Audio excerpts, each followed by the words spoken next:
He's like, is there anything that crushed your soul and left you broken and shattered? What nearly Yes, ruined your Caitlin. career? Go. One day I showed up and they were being led out in handcuffs. Please welcome out onto the stage Caitlin Glass, Matthew David Rudd, Christine Mal Cabanos, and Mela Lee.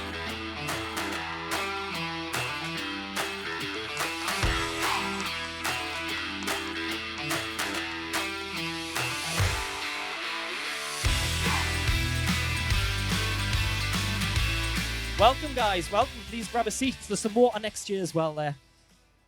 I don't know about you, but I'm knackered already, and it's only halfway through Friday. But welcome. I was going to say, how's Comic-Con been? But we've only been here a few hours, so what are you looking forward to over this weekend? 3 days of a UK Comic-Con. I've been told to look forward to curries all weekend. Just having a lot of British curry. I heard courage. No, curries. Okay. Multiple curries. Okay. I love it.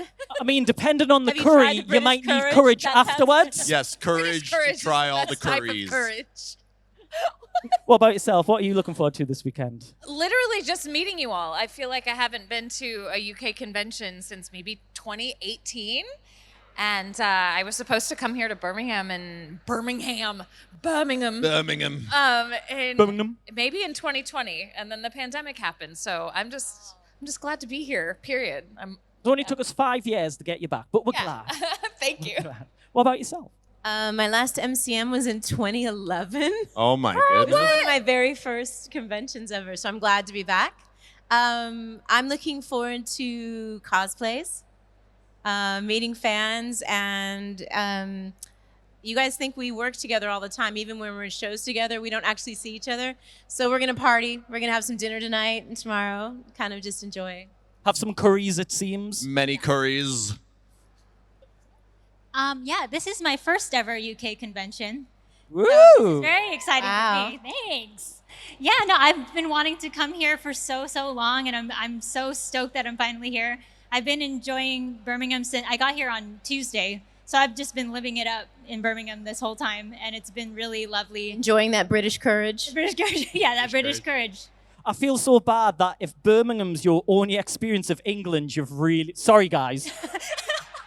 But am I Go wrong? No. What? That's so mean. Oh, they can take it. They love us. I spent the day in London yesterday, so we did do the London thing. But a lot of people in London had that to say also. I was like, "Where?" Really? I was like, "Don't be so hard on Birmingham." Yeah, I love you guys. It's been beautiful. Yeah, the people are nice, but let's not talk about the city centre.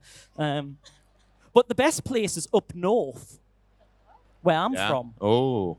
Because I find that when we have lots of guests from overseas, you struggle a lot with all of the different accents in the UK. But you're from the north. Where? From the north. This is me hiding my accent. Oh. Hiding it. You all know what my accent is, don't yous? Geordie. It's called Geordie, Oh. not Brummie. But this is me talking poshly. Okay. This is you speaking to us slowly as if we're foreigners. Do you want to hear should I go full Geordie on them? Please do. Yeah, I'm going down the town with my like.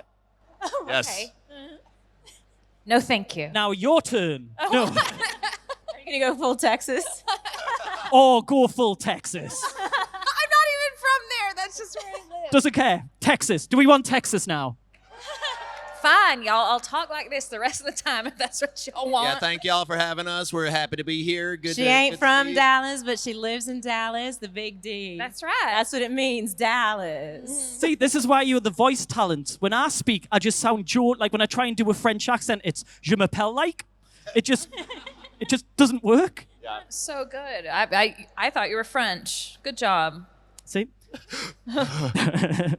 Sign me up with your agent. I'll make it. No, I really won't. But seeing we're talking about England, have you been to England before? What are some of your favourite places to maybe visit here while you're in the UK? And we can give you some tips of places better than Birmingham. Yeah, this is also my first time, so we're in it together here. But some tips would be great. I mean, I've been just doing the Frankfurt Christmas market for days in a row, and I really highly suggest it. It's super fun. I'm going to have to tag along with her. Yes, Yes. please. to go Yes. tonight or some other night. Yes. Yeah. or Edinburgh has a beautiful Christmas. I know it is about a 4-hour, 5-hour train, but Scotland, Edinburgh, beautiful city, beautiful Christmas market. So if you're a fan of Christmas, that's where you need to go. I will say, yeah, you guys Yes. have beautiful Christmas. Well, if you don't see me tomorrow, it's because he told me to go to Edinburgh. She's in Edinburgh. Sorry. Yeah, my fault. But let's get back on track. I feel like, should we just say, like, go to Iceland, Tesco, like, go, no. So obviously you go to lots of events around the world, basically. Is there any fond memories of meeting fans or any interactions? Seeing we're just talking about visiting places. Is there any moments when you've been visiting fans or meeting fans that have been like, wow, that was so nice? So we'll start with you. Go on. Yeah, so my biggest known character is a guy named Panda in Jujutsu Kaisen. Yay! And thank you, one person. Your biggest fan right My there. biggest It's like, fan yes, right there, Panda. yeah. My favorite experience. So a panda in a show usually gets two types of fans: either little kids who just like respond to a panda really positively, or big guys like me that are hairy and see themselves in this hairy animal creature, right? But actually, I think Caitlin was here for this one at Anime Expo, maybe last year or the year before. A little kid was in a full inflatable like panda costume. He was probably 10, maybe like 4 foot something. And the aisle coming up, it was before the show had started, so no one was there. The aisle coming up to me was like probably 100 feet long, and he just comes running down the whole thing. And I jumped out in front of my table, and he just gave me a big hug. And so moments like that are super special. I know the ones with little kids are always the best. I think I saw recently, I think in Pennsylvania, there was like a little boy who was Tanjiro and his little sister was Nezuko. And then he has like a backpack and she can like sit in the back. Oh. Yeah, I love that. Well, right now, one of my favorite experiences is Birmingham. Birmingham. Live. I think it was just interesting. I'm in a game called Apex Legends, and it kind of blew up right before the pandemic. And so we're friends in real life. And we hoped that people would keep playing so that when the pandemic was over, we could travel.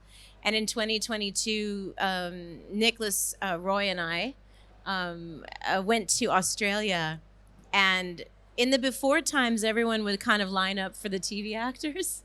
And so we had like The Mandalorian and American Gods and all of these people that Nick and I were fanboying over.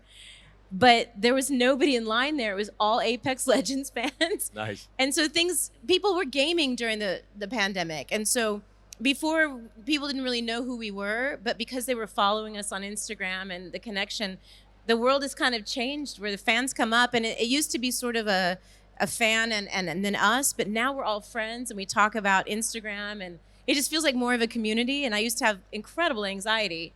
And then the world kind of changed where I realized that we're all just part of this beautiful thing that we kind of struggled through and went through together. So I love going all over the world and talking with people and getting to meet them. And instead of feeling nervous all the time like I used to, now I feel like I'm getting to meet friends that I've spoken to online for years. Lovely. Oh, that's beautiful. I love that. It's lovely, isn't it? Yeah. And now you've got to top it? that. I'm always just amazed after all these years. So I first started voice acting in 2004, and I've been attending conventions as a guest since 2005. And it's wild to me just how much the fandom has grown.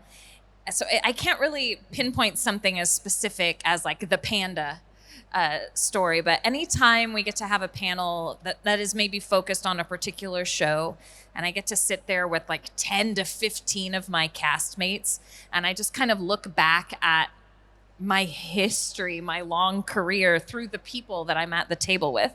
There could be folks who just got started a handful of years ago, down to someone who, is a veteran like me, and then someone who's been doing it even longer than us. I was always amazed back in 2004 and 5 at the fandom surrounding Full Metal Alchemist.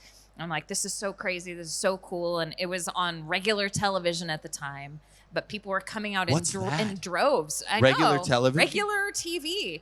But then after that, there was Oron High School Host Club, and there were so many people there for that. And then after that, there was the next thing, and there was Attack on Titan, and we just kept kind of riding this wave. And each time I'm like, okay, this is it.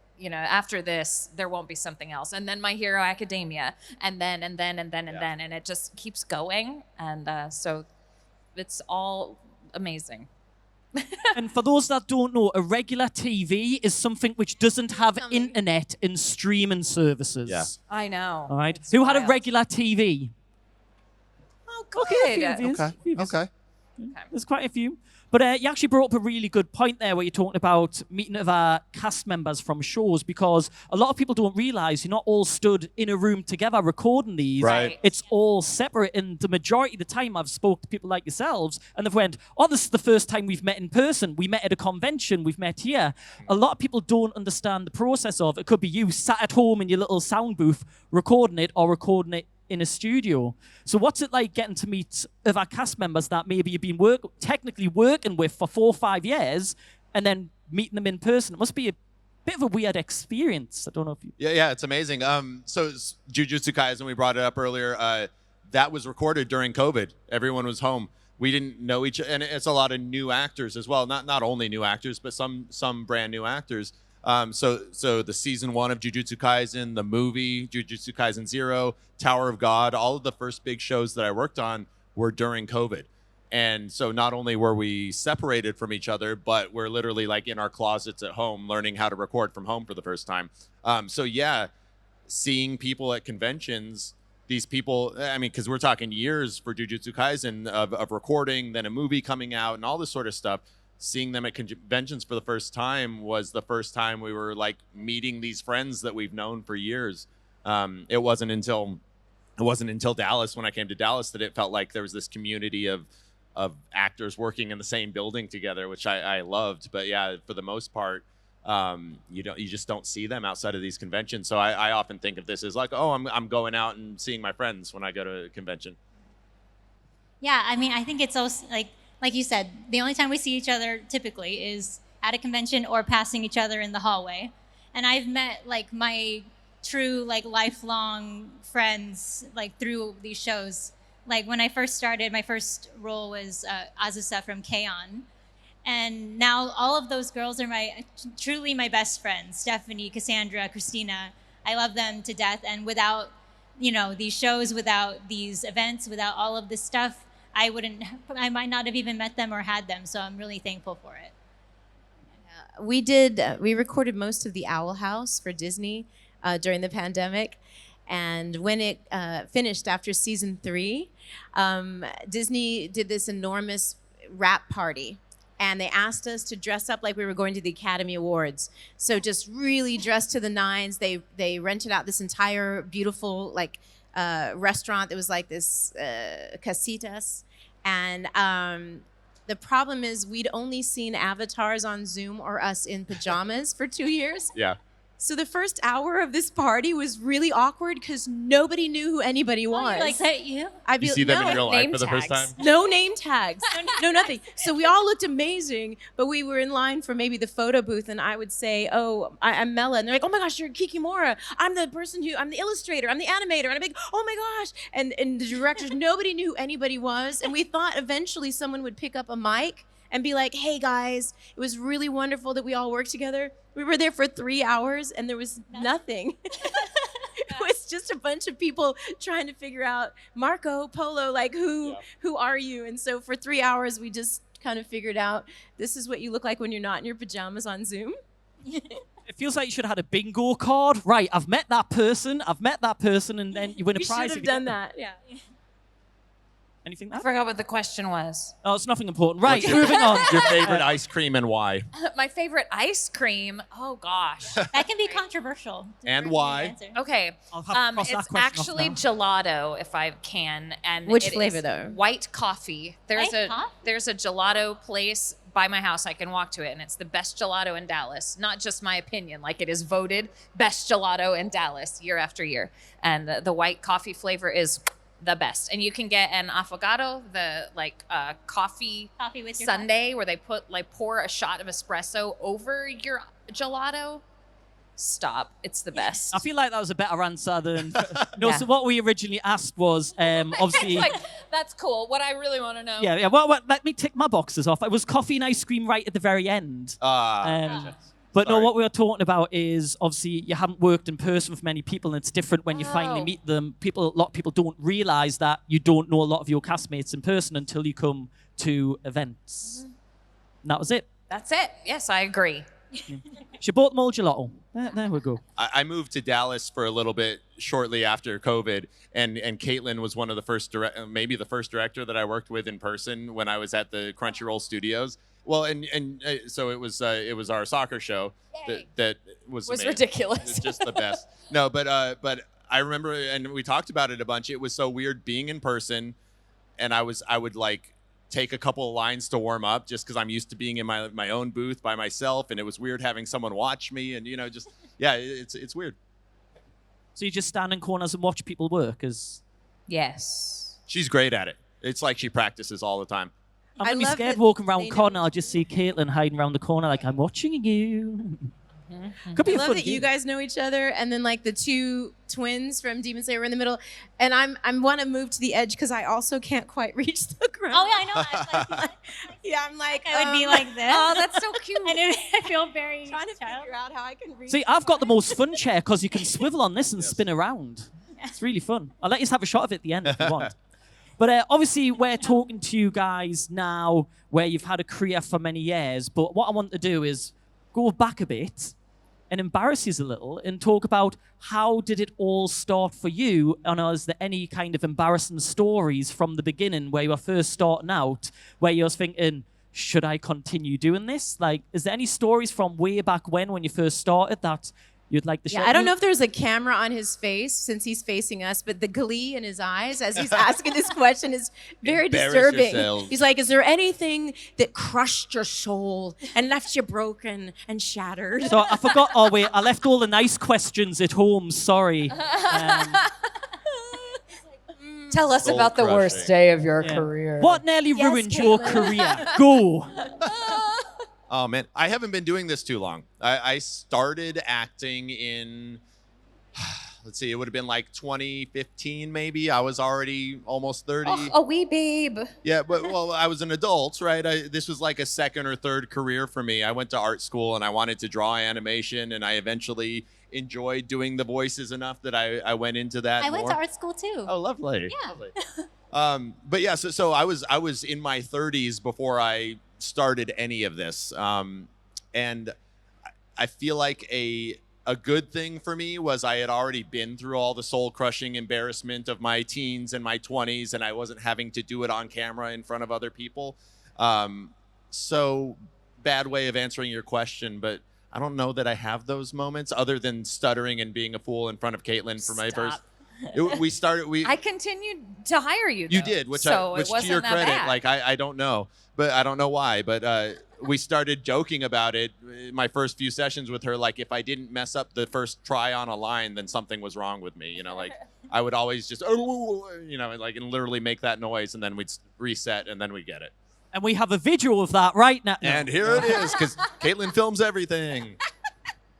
What about yourself? How did you first start getting to the voice acting side? Well, this isn't like at the very beginning when I started, but I do remember that when I was a kid, like 8 years old, I taught myself how to dub unknowingly. So I would like watch Rugrats all the time, and I memorized the episodes, and then I would turn off the sound, and then I would voice all of the characters myself. So Wow. somewhere it was in me from a very, very young And age. cue the video No, of no, that. Really bad VHS. Now, a VHS is a videotape before we had phones. Yes. It was on a VHS.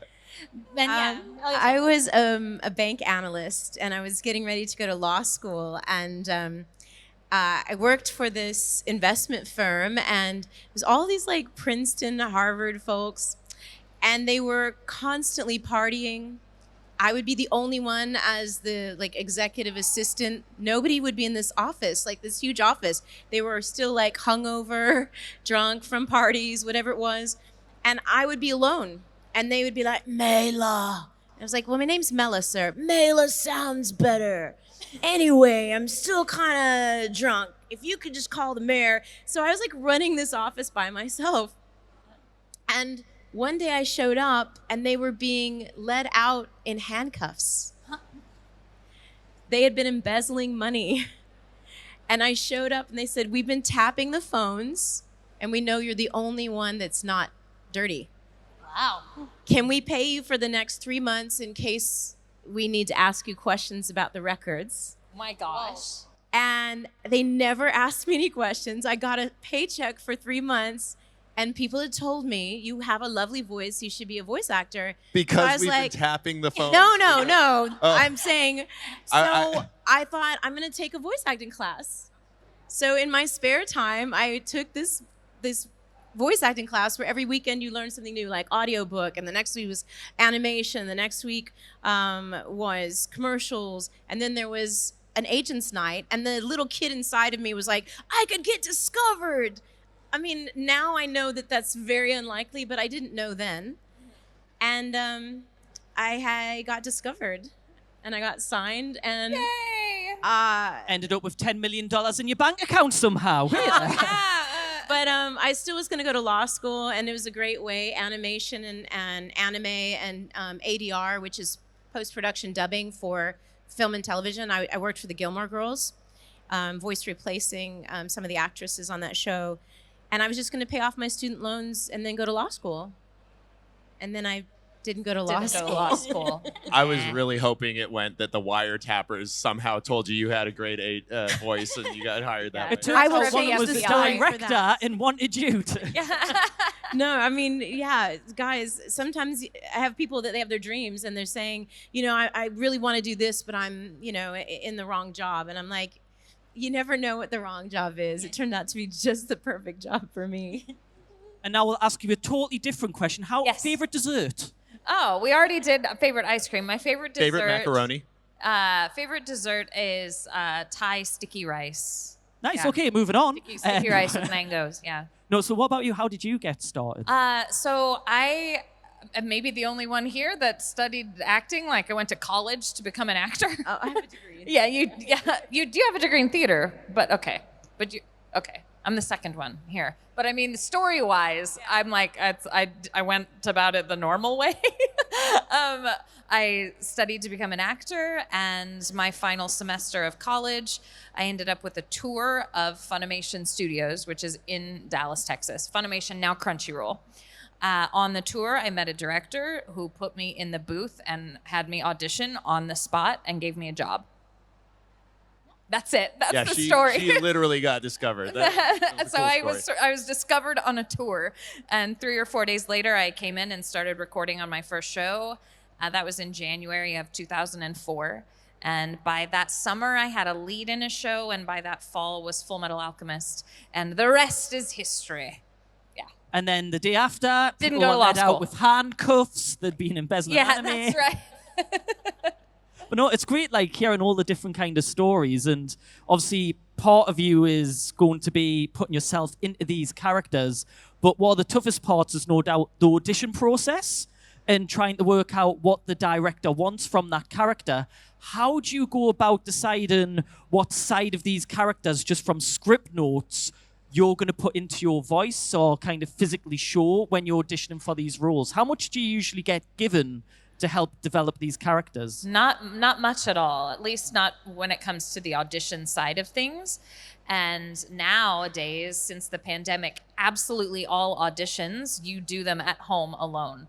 Never am I with the director anymore. I to really get miss any that, though. sort Do of you? notes. I do. Yes. I miss being like having a time slot going into the studio Yes, and being as with a the director, I miss that Yeah. because when an actor has sides at home, they have all the time in the world, in theory, to perfect them and to just make it to present the best version of themselves. But in the world of anime dubbing, we work so fast. You don't get to study your scripts. You see them when you walk in on the day. So as a director, I prefer an audition in person because here are your words that you've never seen before. Now I can really see what you can do. But I think your question was how do you decide? Like, how do you make a character? How do you like approach it is when you're auditioning, and even from your side of looking at these auditions as well, how do you just hear it and know?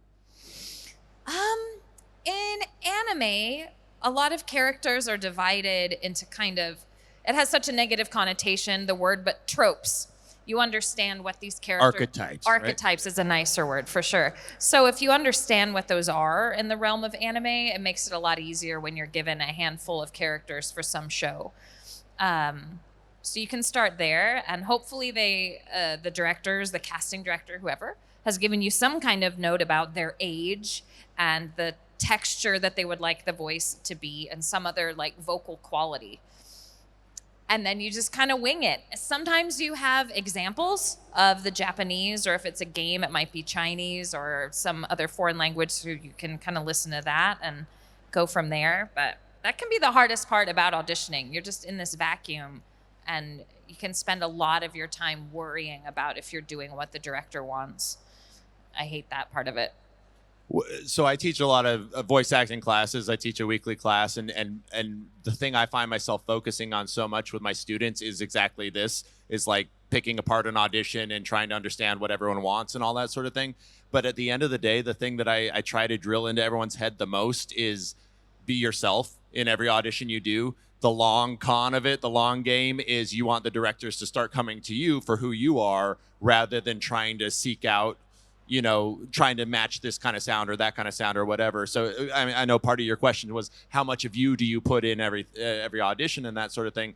And my thought process, my advice usually is try to be as much of you in every audition you can, so that so much of what we've all done thousands and thousands of auditions, right? And so much of the stuff I actually get hired for is a director saying, oh, you weren't quite right for the character that you auditioned for, but you are right for this other character in the show, right? And ultimately, that's a better situation. The directors get to know you better, and, you know, you have a more kind of a longevity in your career when the jobs are coming to you, as opposed to you trying to like put yourself out there and try and sound different in every audition. I don't know. Yeah, booking the room, not the role. I mean, Caitlin hires me to play exclusively assholes, and I think it's really And bears. and embarrassed, and I think that's because she knows me so well, you know. I was going to make a comment there, but I won't. I'll be nice. But what about yourself? How do you go through the audition process and think about?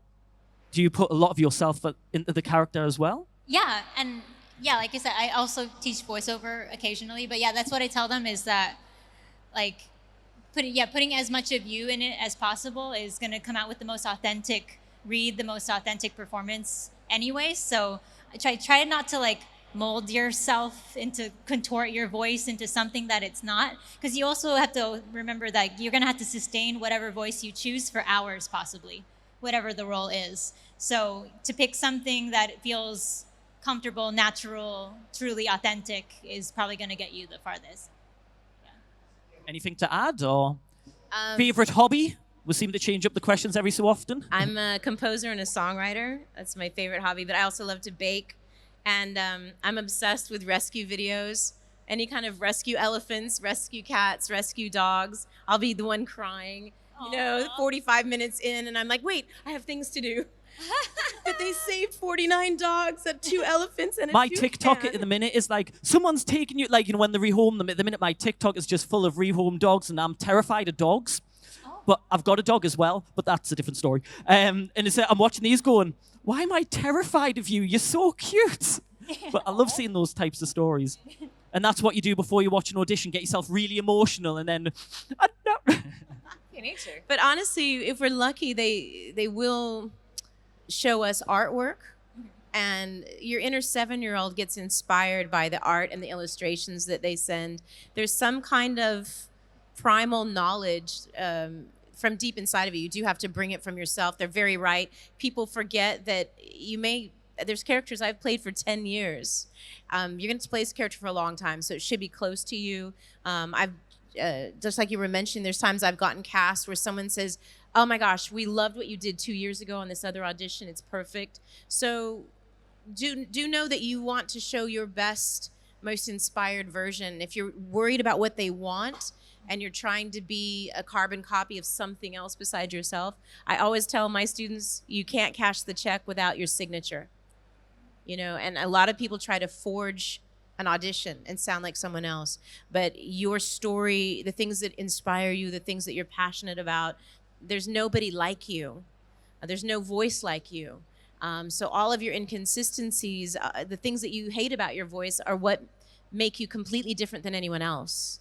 And just bring yourself to that audition, because the directors, the producers, they're going to get to know you. And every casting director, on average, does 14 projects a year. And so you're auditioning for all of those projects. And it's better that they get to know you and think about what your best foot forward for any of those projects, not just for the audition. It's more the right person for the role than the right voice for the role, kind of. Yes. Someone who's going to embody that character and be able to do it justice. Now, I've still got loads of questions, but I've just realized the time. Do we have any fan questions? Because I don't want to take away from time. It's fine. I've got loads. I find this so interesting. The mic is that the mic? The up there? microphone is just ahead of me there. If anybody wants to queue up and ask a fan question. Oh, we got a spotlight. You got a Spotlight spotlight. on the microphone, please. They don't bite. I promise. Well, they might, but again, that's a... There we go. We've All got right. So, name and question, please. Hi, I'm Aaron, and this is a question for Caitlin. Okay. Okay, so as an anime director, you've seen a lot of great performances over the years. Do you have any standouts? Oh Matthew my David gosh. Rudd as Wong As Gong that one Soo. guy. Yeah, as that one guy. So many. That is a really difficult question, because I've been fortunate enough to direct some incredibly amazing shows that are very, very dear. Nope, name your favorites. We want to know them all. Name my favorites. Okay, Solo Leveling. Just that little old thing. And Fruits Basket, the new version, all 3 seasons, and the movie. Very recently, the Chainsaw Man, the movie, the Reze arc, I got to direct. That was crazy. Gosh, what a beautiful piece of film. You guys, I don't know. I've been directing 40 hours a week for 10 years. That's a lot of shows. Well, yeah, I will jump in here. Help me, Matthew. I know all of my favorite performances that I've ever done are in front of Caitlin. I'm sure that she's incredible. And I know that many actors I've talked to about you say the same thing. And so one of the reasons she's having such a hard time deciding is because she is such a great director. She brings out such good performances from all the actors she works with. That's so kind. Thank you. Can't affirm. People talk behind your back, and it's all good. That's awesome. Thank you, Aaron. Yeah. And thank you for getting the ball rolling. There's always one that starts everybody off, so thank you for that. thanks, Aaron. Name and question, please. Hi guys, my name's Tyler. Yeah. My question's for Barrow. The king. How does it feel to be the GOAT? It feels really good. Just From one pimp every to day, another. go home, look at myself in the mirror, and say, I'm the king. That kind of stuff. He's one of those jerks that I got, auto cast as because people know me. But actually, playing Botto is when everyone asks what my favorite character is, he's always at the top. And it's literally he gives a speech midway through season 1 about being the bad guy on the field. And if no one wants to hire me to be the good guy, then I'm going to be the best damn bad guy that you've ever seen. And it's so cathartic for me as an actor to have a speech like that, because that's literally my career, right? I could do it if you hired me for it, but like everyone's hiring me to be bad guys, and so I'm going to be the best bad guys in the shows that you've got. Yay. Thank you. Awesome. Thank you for that question. That was great. Thank you. Next, name and question, please. Hi. Oh, wow. Okay. I don't really know how this works because this is my first time asking a question at a panel. I think you said name and question, did you? Sorry? Yeah, name and question. So your name and your question. Okay, hi. My name's Crimson, and my question was for Caitlin. Well, it's kind of like a statement and then like builds up to a question, if that makes sense. Sure. It's just sorry, I might blank out a bit. I'm not really good with talking. You're doing You great. got this. You're doing great. Take a deep breath. Take a deep breath, and then. All right. Well, basically, first off, you all are like amazing voice actors, and I've always kind of thought about like, Thank doing you. voice acting, and I'm trying to make my own like manga series that I would love to make into an anime. And for one of the main characters, for the second main character, I got an idea of how the character like would act and basically like how they dress, based off of the character that Caitlin voices, Mina Ashido from My Hero Academia.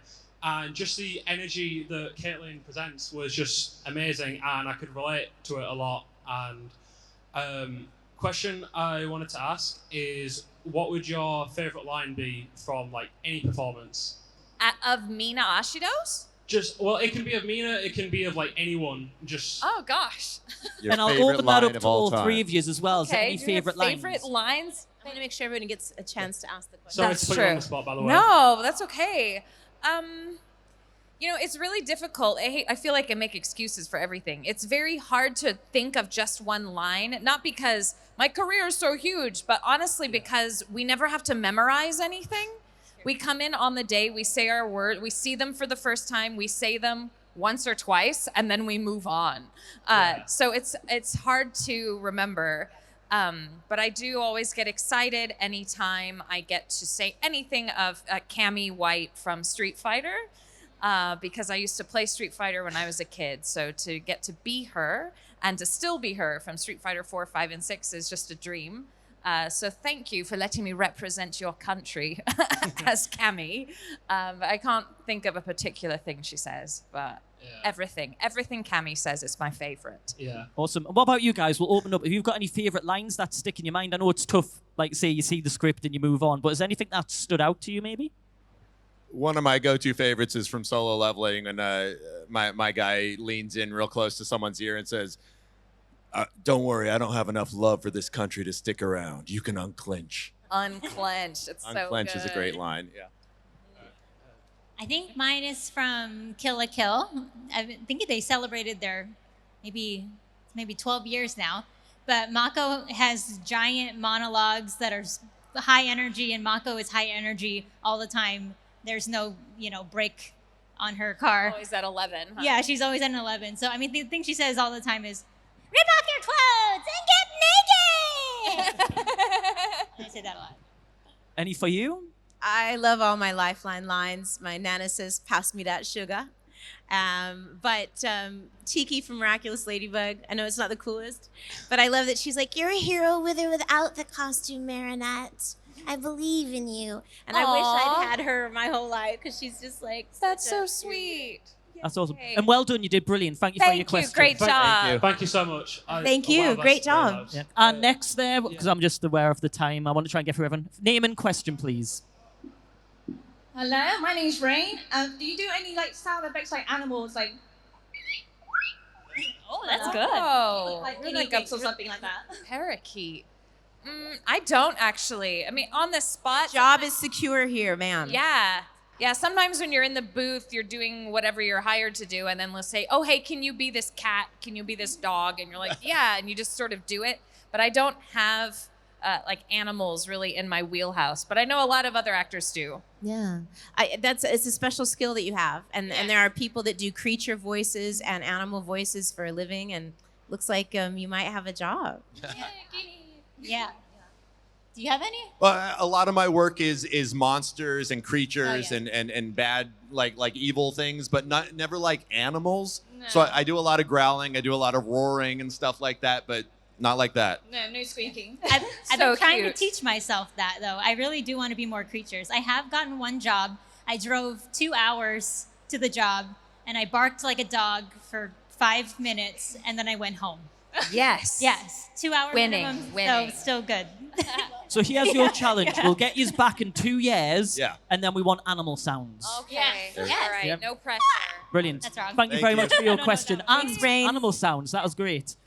Name and question, please. Team Rocket. Hello, my name's Joey. You can probably tell I'm a massive Pokemon fan, but this is probably more of a question for Christine, actually. But obviously, you do voice acting for a lot of gaming things, as well as for movies and anime. But is there a big difference between the two? Because I know you've done Pokemon Masters, Mario, and things. But is there a big difference? Yeah, I think video games and anime dubbing is very different. One is that in a video game, we don't get to see anything, basically. We have maybe the artwork at the very beginning of the session, but unless there's some sort of cutscene that they need it to be ADR'd to, we don't get to see the character at all. And also, we go line by line, but we go very quickly in a video game. There'll be hundreds and hundreds of lines, many story, the the story will deviate and you have to voice every single type of ending that there is. So it's really bam, bam, bam, bam down the line. But anime, I feel like we get to kind of, like, we're also working very quickly, but we take our time maybe a little bit there are more breaks. Yeah, there's like more you breaks. do a handful of lines in anime and then wait while they place them. Mhm. But in games, it's like, we need Yeah. 2 options for these 10 lines, and you do those, and they're good. Yeah. Great, moving on, next. And you don't Yeah. usually get your lines ahead of time. It's rough. Yeah. It can be rough on the voice. Yeah. So I like them both in different ways. And with Danganronpa as well, I suppose, was it very different between the 2 games for you as well, or not? Oh, really? because I was 2 characters? Yeah. Yeah, I think the experience for those 2 games is very different. I'm glad that because Chiaki had such a, devastating, story, to say the least. So I'm glad they gave me kind of like a happy-go-lucky, silly character in the next game, because I felt like I needed a break from that. Palate cleanser. Yes, that's a palate cleanser. Brilliant. Great Thank you so much. Thank you. Now, unfortunately, we're out of time. However, they are going to be at autographs all the rest of the weekend. So if you do have any questions for them, or anyone else who didn't feel like going on the microphone, please go visit them at autographs. You can see they're absolutely lovely. Before we finish off, though, is there any future projects that you are going to be part of that you'd like to tell us so we can keep an eye out for it? If there's an NDA in the way, which I'm sure has a lot of the... break all of our NDAs.